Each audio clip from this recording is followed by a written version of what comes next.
अल्हम्दुलिल्लाहि अहमदुहु व हुवल महमूदु अबदन अबदा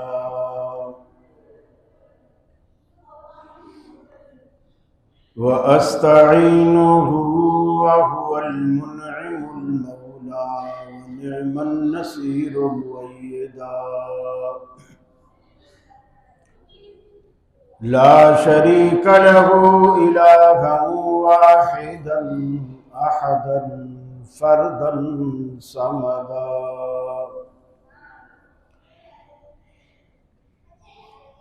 ये ऊपर मेरा ख्याल है कोई बच्चे आज़ाद फिर रहे हैं, इनको कोई जाके समझाए। व नशहदु अन्ना सय्यदना व सनदना मुहम्मदन अब्दुहु व रसूलुहु अल-मबऊस इलल अस्वद वल अहमर लितत्मीम मकारिमिल अखलाक ला युखलक़ नबिय्युन वला रसूलुन बअदहु वला उम्मत बअद उम्मतिही वला शरीअत बअद शरीअतिही वला किताब बअद किताबिही व सल्लल्लाहु तआला अलैहि व अला आलिहि व अस्हाबिहि अल्लज़ीना हुम खुलासतुल अरब अल्लज़ीना हुम मफातिहुर रहमति व मसाबीहुल हुरर। अऊज़ु बिल्लाहिस समीइल अलीम मिनश शैतानिर रजीम। बिस्मिल्लाहिर रहमानिर रहीम।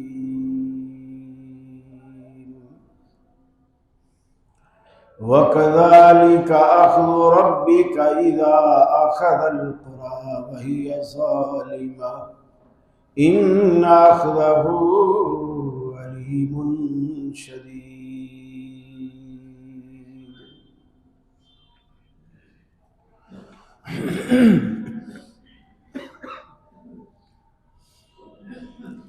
ये मकसद है कि दुनिया से जहालत दूर हो जाए, कलामुल्लाह से मोमिन का दिल पुरनूर हो जाए। या इलाही जब तक मेरे जिस्म में जा रहे, तुझ पे सदक़े तेरे महबूब पे कुर्बान रहे।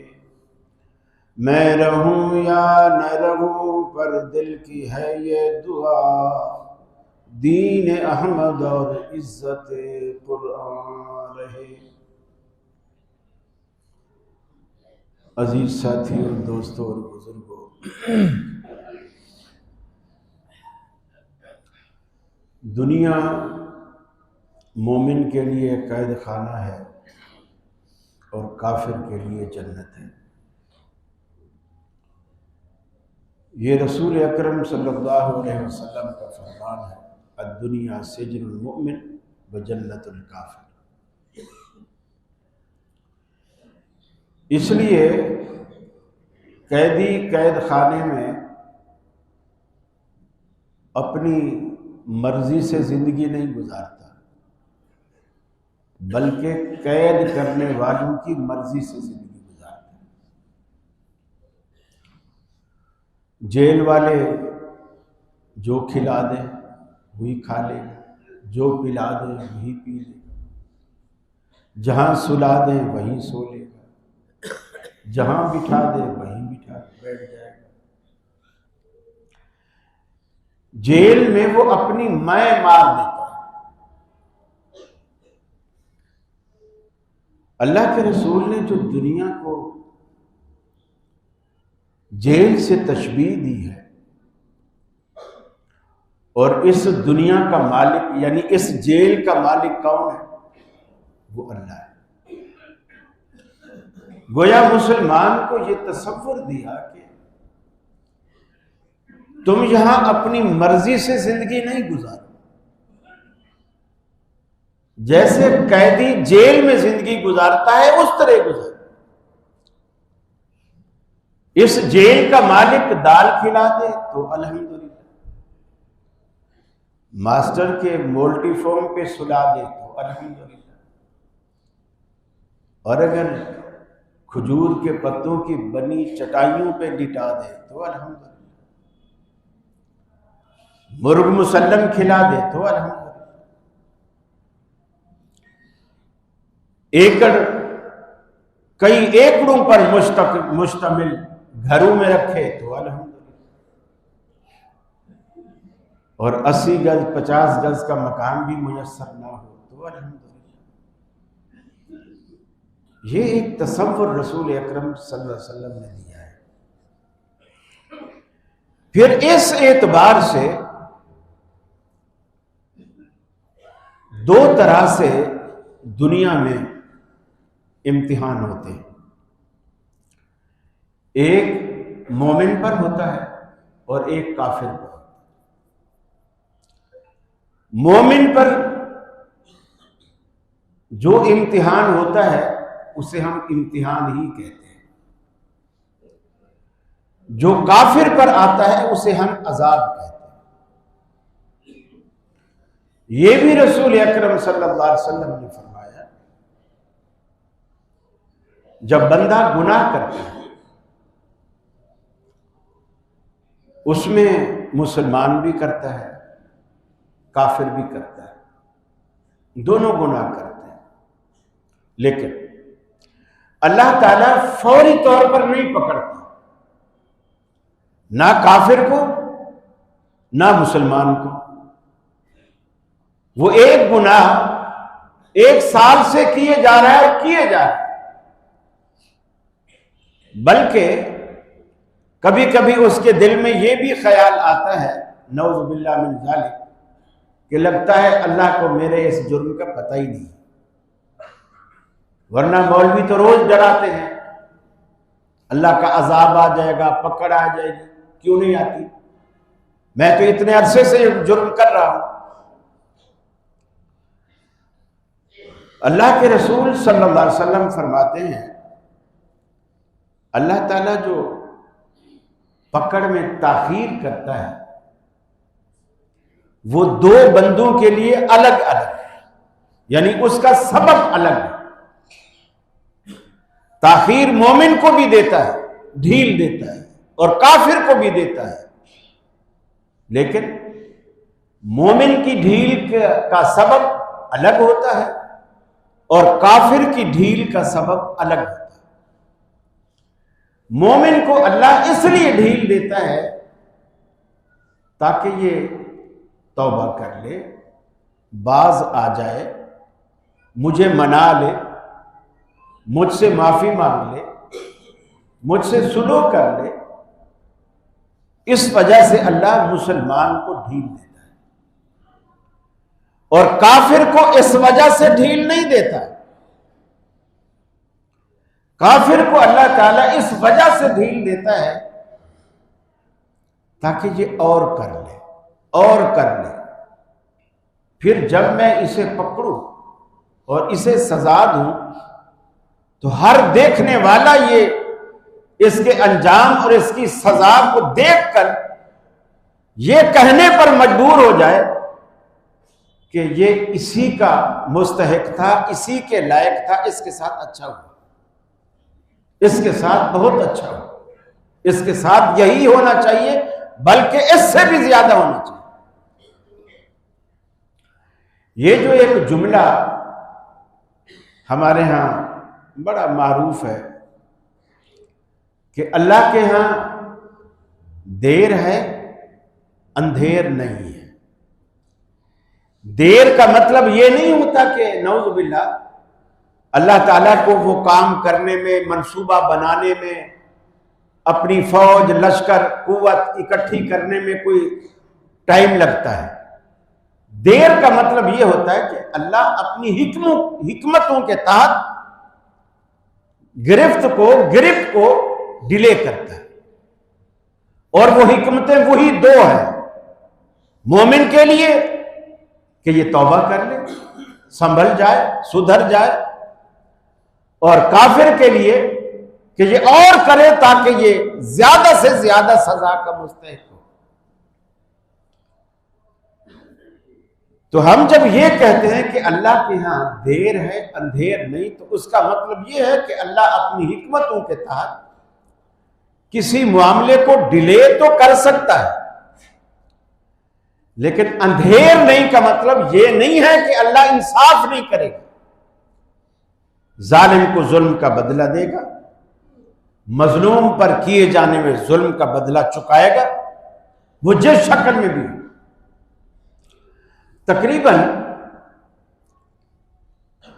1.5 हफ्ता होने को है, अमेरिका का एक शहर है लॉस एंजलिस के नाम से, अमेरिका की मुख्तलिफ रियासतें हैं, एक रियासत का वो एक बड़ा नामी गिरामी शहर, जैसे किसी जमाने में कराची को रोशनियों का शहर कहा जाता था, उसे अब तक रोशनियों का शहर कहा जाता है, बल्कि रंगों का शहर कहा जाता है। वहां की हरियाली, वहां के सब्जे, वहां की फुलवाड़ियां, यानी यूं समझ लो कि काफिर के लिए तो वो दुनिया में जन्नत।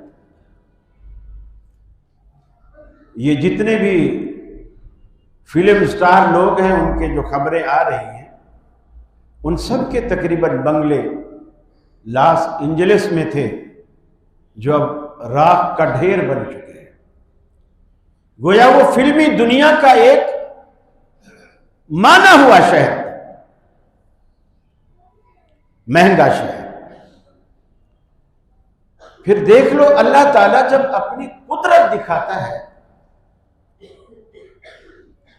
तो वो फिर ये दिखाता है कि देखो, आज दुनिया कहते हैं कि साइंस ने बड़ी तरक्की कर ली, इतनी तरक्की के बावजूद वो साइंस आग बुझाने में नाकाम। दुनिया ने बड़ी टेक्नोलॉजी, मशीनरी, ये वो बहुत कुछ तैयार कर दी, वो टेक्नोलॉजी उस आग को बुझाने में नाकाम है। तैयारे, हेलीकॉप्टर हजारों की तादाद में आग बुझाने वाली गैसेस लेकर ऊपर फेंक रहे हैं। चंद सेकंडों में वो जहाज समंदर से पानी को लेता है और चंद सेकंडों में खाली कर देता है। वहां जाकर आग है कि बुझने का नाम नहीं लेती। अल्लाह ये दिखा रहा है कि तुम मुझे भूल चुके हो, लेकिन मैं तुम्हें नहीं भूला। मेरे यहां देर जरूर है हिकमत के तहत, अंधेर नहीं। एक एक बात, एक एक काम, एक एक जुल्म, और इन बदबख्तों का तो जुबान का, वादे का, ये इतने नाअहल लोग हैं। अमरीकियों के बारे में तो खास तौर पर मशहूर है। आप सौदा करेंगे, डन करेंगे, बेशक आपने टोकन भी दे दिया, लेकिन आपके सौदे के बाद उनको कोई ज्यादा की ऑफर कहीं से आ जाएगी, आपको फौरन कह देंगे I have change my mind, मैंने अपना बस मूड चेंज कर लिया, मेरा दिमाग तब्दील हो गया, मेरा इरादा बदल गया। वो मुकर जाएंगे उस चीज से, वो मुआहदा, वो एग्रीमेंट, सब कुछ खत्म। रब ये सब कुछ देख रहा है। आपको याद होगा कुछ साल पहले फलस्तीन की एक बच्ची को समंदर के किनारे उल्टा औंधा मरी हुई बच्ची थी, पड़ा हुआ दिखाया गया था, और किसी ने लिखा था कि इसका आखिरी जुमला यह था कि मैं अल्लाह के पास जाकर तुम्हारी शिकायत लगाऊं, अल्लाह के पास जाकर तुम्हारी शिकायत लगाऊं। वो शिकायतें बहुत जमा हो चुकी हैं। कितने बच्चों ने शिकायतें लगाई, कितने बूढ़ों ने शिकायतें लगाई। कितनी औरतों ने, कितने मर्दों ने अल्लाह रब्बुल आलमीन तक जब किसी मजलूम की फरियाद जाती है, अल्लाह के हबीब ने फरमाया इत्तक़ि दावतल मजलूम फ़इन्नहु लैसा बैनहा व बैनल्लाहि हिजाब। मजलूम की बद्दुआ से बचो, इसलिए कि वो जब आह निकालता है अल्लाह के दरमियान और उसकी आह के दरमियान कोई चीज हायल नहीं होती, सीधी अर्श मुअल्ला तक जाती। फिर अल्लाह के गजब में तो एक तलातुम बर्पा हो जाता है जब कोई फरियाद करता है। अल्लाह रब्बुल आलमीन की रहमत जोश में आती है, फिर गजब जोश में आता है। रहम उस मजलूम पर और गजब उस जालिम पर। और आज हमारा हाल यह है, हम खुद तो कुछ कर नहीं सकते। आज तक हमने फलस्तीन के लिए क्या किया, सिवाय दुआओं के हमने क्या किया? कुछ नहीं किया। ज्यादा से ज्यादा हमारे लिए एक और मौका खुल जाता है चंदा करने का, कि हमारे मुंह में ये बात आ जाती है कि जी फलस्तीनी भाइयों के लिए मदद करो। कोई ये नहीं पूछता कि ये चंदा पहुंचाएगा कौन और कैसे पहुंचेगा। इस्राइल ने तो सारे रास्ते बंद कर रखे हैं, वहां तो किसी को पहुंचने नहीं दिया जाता। तेरे ये कंबल, तेरे ये कपड़े, तेरी ये दवाइयां, तेरी ये खुराकें, तेरे ये पैसे किस तक, कब, कहां, कैसे पहुंचेंगे, कोई नहीं पूछता। हम और कुछ नहीं करते। लेकिन अब ये बहसें शुरू हैं कि ये जो कुछ लॉस एंजलिस में हो रहा है, ये अल्लाह का अजाब है या इम्तिहान है। कुछ अखबार वाले, जाहिर बात है जिनका माई बाप या अमेरिका है, मीडिया वाले अक्सर इन्हीं लोगों के टुकड़ों पर पलते हैं। वो ये कहते हैं अरे भाई बद्दुआ ना दो, वहां मस्जिदें भी हैं, वहां मुसलमान भी हैं, इतनी मस्जिदें जल गई, इतने कुरान के नुस्खे जल गए और तुम बद्दुआएं दे रहे हो। जब चर्च जलेगा तो मस्जिद भी जलेगी, जब काफिर मरेगा तो वहां मुसलमान भी मरेगा, काफिर की दुकान जलेगी तो मुसलमान की भी जलेगी। तुम क्यों बद्दुआएं दे रहे हो? हम अभी तक इस शशोपद में हैं। हजरत ऐशा फरमाती हैं, मैंने रसूल अकरम सल्लल्लाहु अलैहि वसल्लम से एक सवाल किया। सवाल उस वक्त किया जब आपने फरमाया कि क़यामत से पहले एक लश्कर है और उस लश्कर का इरादा और नीयत बैतुल्ला पर हमला करने की होगी कि हम बैतुल्ला को गिराएंगे। मक्का से कुछ फासले पर, तकरीबन 3-4 मील के फासले पर एक जगह है, उसका नाम है बैदा। बैदा तो आपने फरमाया जब वो लश्कर बैदा के मकाम पे पहुंचेगा तो अल्लाह ताला उस पूरे बैदा शहर को लश्कर समेत गर्क कर देगा।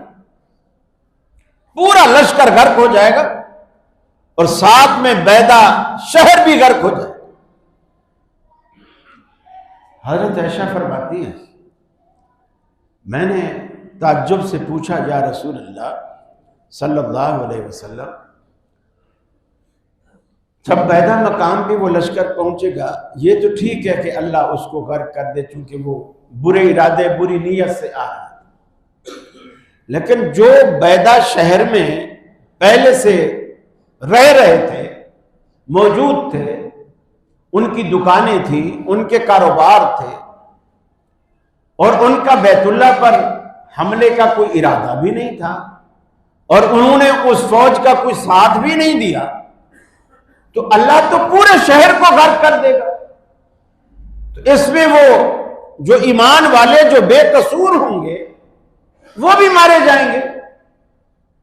तो ये तो इंसाफ ना हुआ गोया। जुल्म यानी करे कोई और सजा सबको मिले। नबी करीम सल्लल्लाहु अलैहि वसल्लम ने फरमाया, उस वक्त तो अल्लाह ताला सबको गर्क कर देगा, सब, अपने भी, पराए भी, काफिर भी, मोमिन भी, सब गर्क हो जाए, पूरा शहर खंडरात में तब्दील हो जाए।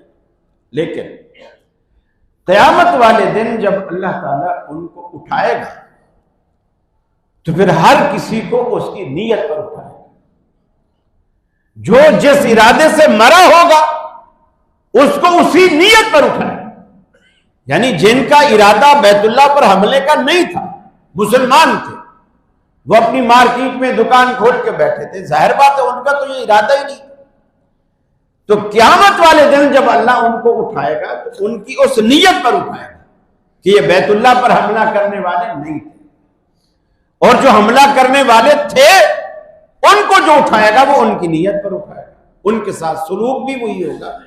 गोया इस वक्त तो सारे पिस जाएंगे, लेकिन क़यामत वाले दिन अल्लाह ताला फिर ये इंसाफ करेगा।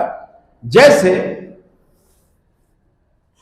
आप गेहूं पिसवाने जाते हैं, बाज दफा ऐसा भी होता है, पुराना होता है, उसको घुन लग जाता है, बाज दानों में घुन लग जाता है जो अंदर से आटे को खा जाता है। आप घुन को पिसवाने नहीं जा रहे, आप गेहूं पिसवाने जा रहे हैं, गंदम पिसवाने जा रहे हैं, लेकिन घी जो घुन उसे लगा है वो भी साथ पीसेगा। उसका जुर्म क्या है? वो दाने को लगा क्यों? वो दाने को लगा क्यों? ये जो यहां से लोग भागते हैं, और मैं हैरान होता हूं, बाज मुल्कों में लोग 50-50 लाख रुपए दे के वीजा लगवा के कमाने जाते हैं, 50-50 लाख। अब कोई पूछे अल्लाह के बंदे, जब अल्लाह ने तुझे 50 लाख दिया है तो 50 लाख से तू यहां अच्छा कारोबार नहीं कर सकता? वो वहां जाता है, फैमिलियां ले जाता है, फिर बच्चे खराब हो जाते हैं। जाहिर बात है, माहौल तो इंसान को सोसाइटी खराब करती है, अच्छा भी करती है, खराब भी करती है। सोसाइटी अच्छी हो तो अच्छा बना देती है, बुरी हो तो बुरा बना देती है। औलादें खराब हो जाती हैं, बच्चियां खराब हो जाती हैं, कल्चर खराब हो जाता है, इस्लाम नाम का रह जाता है।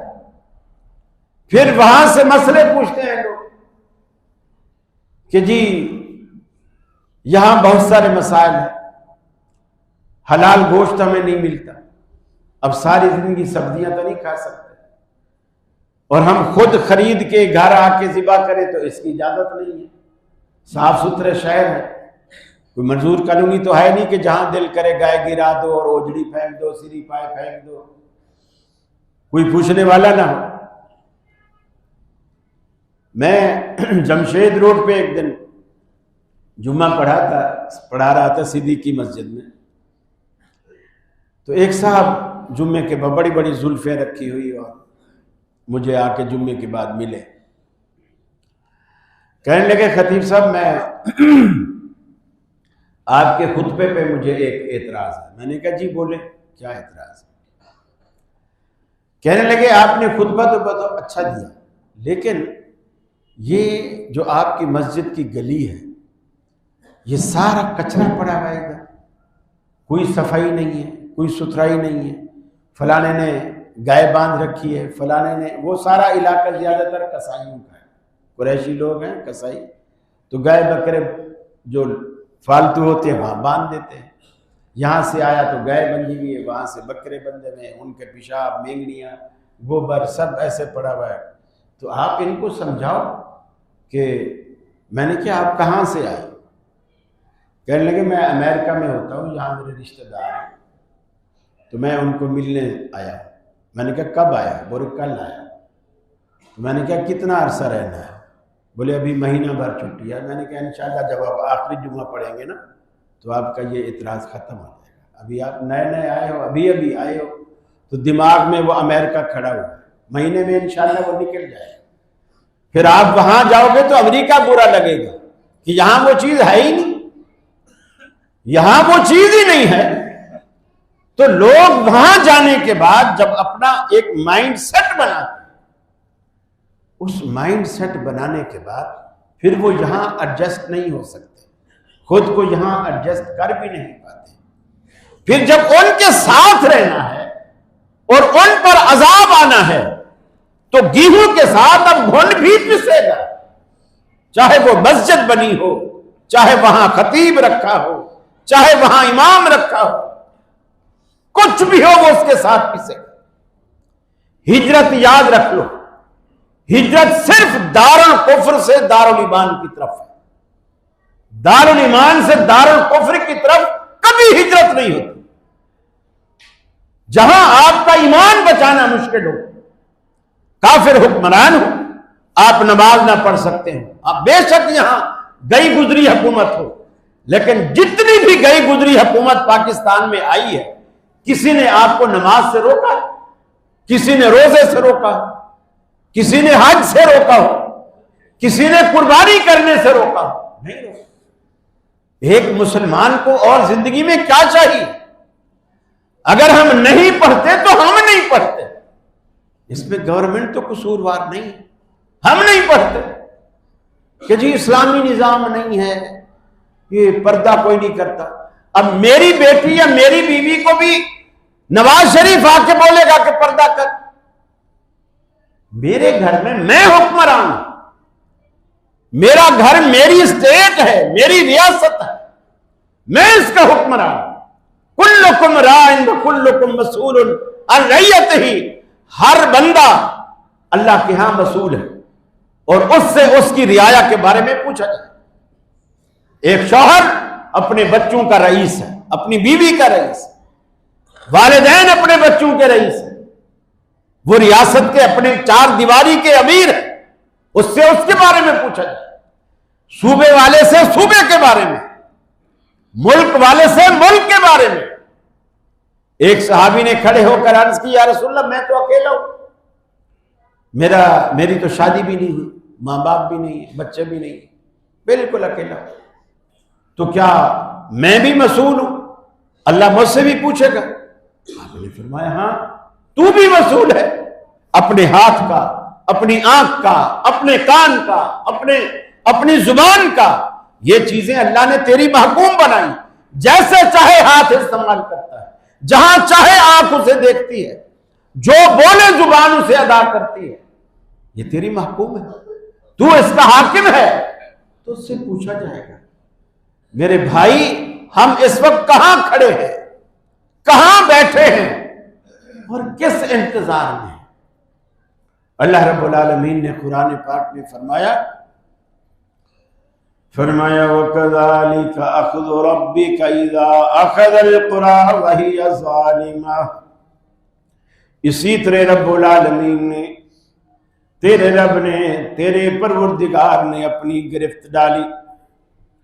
वकज़ालिका अख़्ज़ु रब्बिका इज़ा अख़ज़ल क़ुरा व हिय ज़ालिमा। जब उसने एक बस्ती वालों को अपने अजाब की लपेट में लिया, उन पर अपनी गिरफ्त डाली, वही ज़ालिमा, और वो बस्ती पूरी की पूरी बस्ती जालिम थी। इन्ना अख़ज़हु अलीमुन शदीद, अल्लाह की पकड़ बड़ी सख्त है। अल्लाह देर तो देता है, ढील तो देता है, लेकिन जब पकड़ता है, इन्ना बत्श रब्बिका लशदीद, तेरे रब की पकड़ बड़ी सख्त है।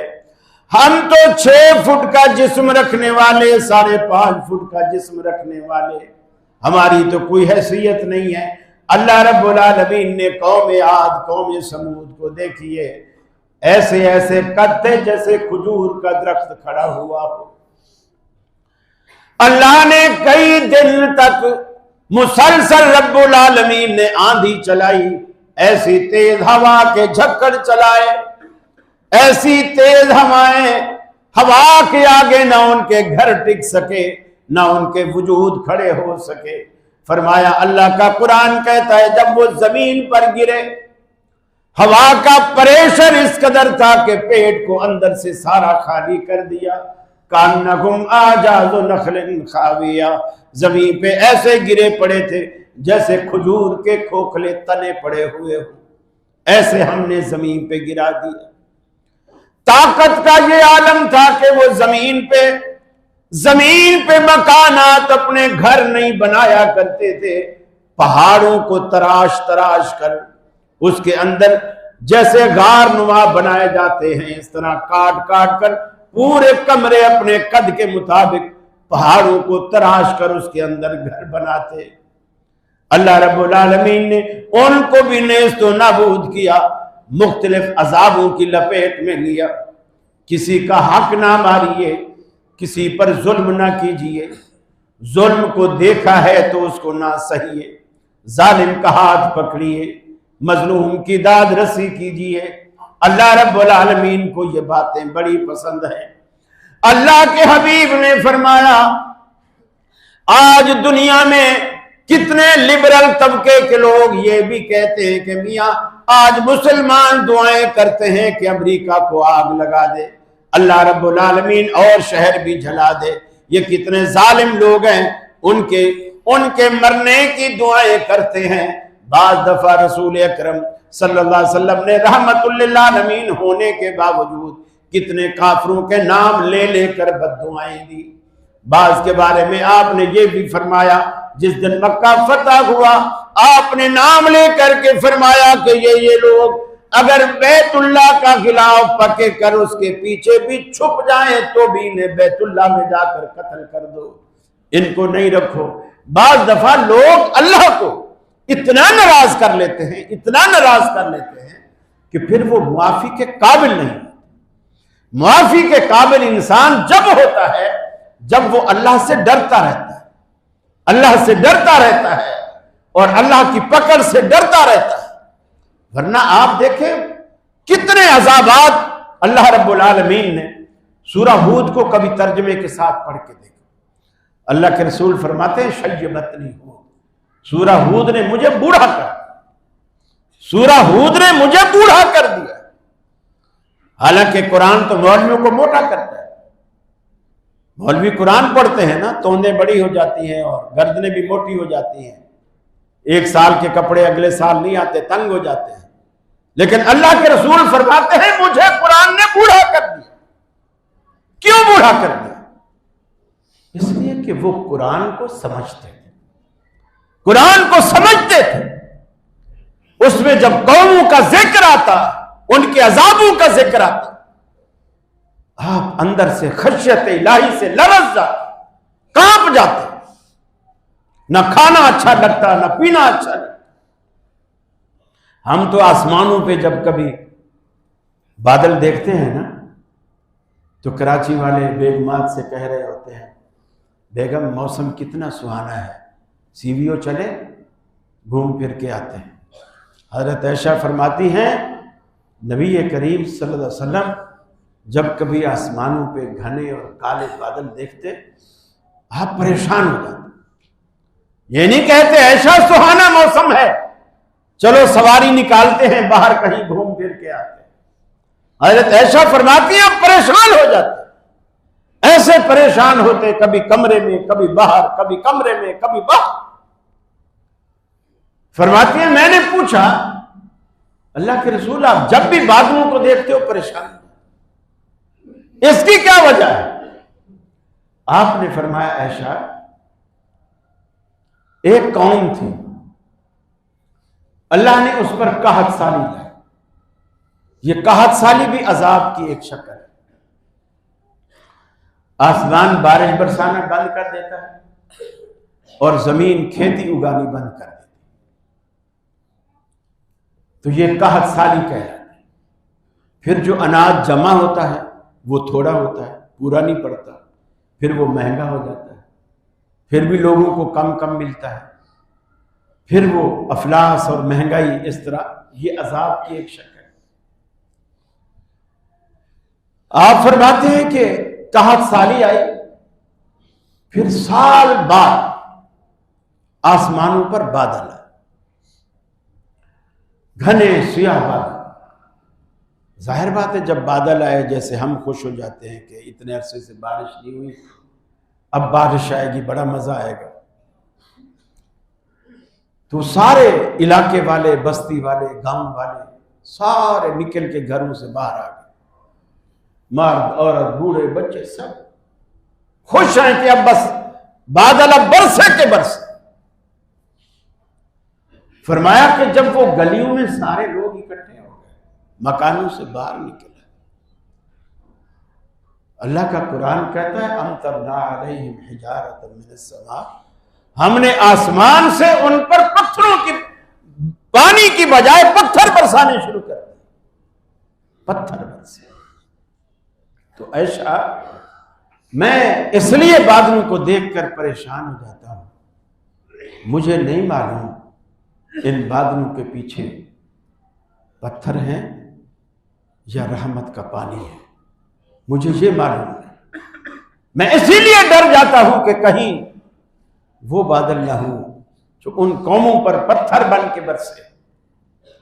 मेरे भाइयों, अल्लाह से जब इंसान डरता है फिर ये डर उसको दुनिया में दिल को लगाने ही नहीं देता, दिल को लगाने ही नहीं देता।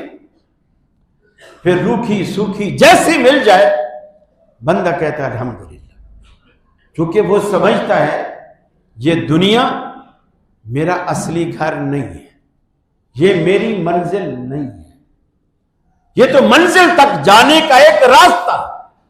अब दुनिया मज़रातुल आखिरत, आखिरत की खेती है, यहां बस बीज डालना है, फसल जो पकेगी वो आखिरत में, जो कटेगी वो आखिरत में, यहां बीज बोना है। ये वो मंजिल का रास्ता है वहां तक जाने का, और हम इसी को मंजिल समझ बैठे। हमें कोई मालूम नहीं।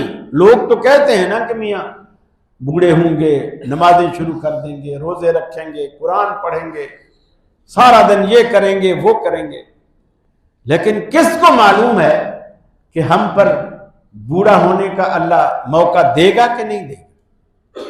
जरूरी थोड़ी है कि बूढ़े ही मरते हैं। कितने नाने दादे ऐसे हैं जिन्होंने पोतों और नवासों के जनाजों को कंधे दिए। ये दुनिया बुढ़ापे का, उम्र का इंतजार नहीं करती।